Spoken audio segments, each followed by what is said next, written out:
হামলা মামলার ভয়ে আর গ্রেপ্তার আতঙ্কে প্রায় পুরুষশূন্য হয়ে পড়েছে ঝিনাইদহের শৈলকুপা উপজেলার উমেদপুর ইউনিয়নের বিষ্ণুপুর গ্রাম। গত 4 জুন সকালে স্থানীয় ইউপি সদস্য কফিল উদ্দিনের সমর্থকদের সাথে দেশীয় অস্ত্র নিয়ে দফায় দফায় সংঘর্ষে জড়িয়ে পড়ে উমেদপুর ইউনিয়নের সাবেক চেয়ারম্যান মতিয়ার রহমানের সমর্থকরা। এতে উভয় পক্ষের অন্তত 60 জন আহত হয়।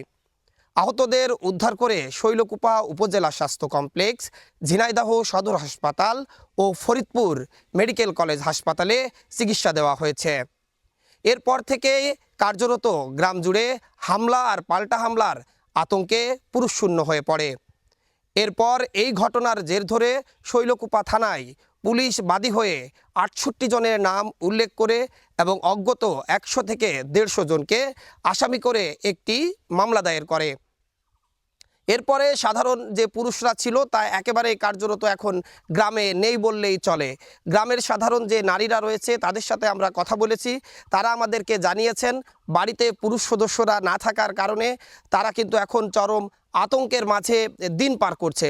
অনেক দিনমজুর পরিবারের সাথে আমরা কথা বলেছি, তারা আমাদেরকে জানিয়েছেন যে পরিবারের উপার্জনক্ষম ব্যক্তি বাড়িতে না থাকার কারণে তাদের এই সংসারও কিন্তু ঠিকমতো এখন চলছে না। আমরা পুলিশের সাথে কথা বলেছি, তারা আমাদেরকে জানিয়েছেন পুনরায় যাতে সংঘর্ষ না হয় সেজন্য, সংঘর্ষ এড়ানোর জন্য এই গ্রামে নিয়মিত পুলিশের টহল বজায় রয়েছে এবং একই সাথে স্থায়ীভাবে স্থানীয় একটি বাজারে পুলিশ সদস্যরা 24 ঘন্টায় পালাক্রমে ডিউটি করছে।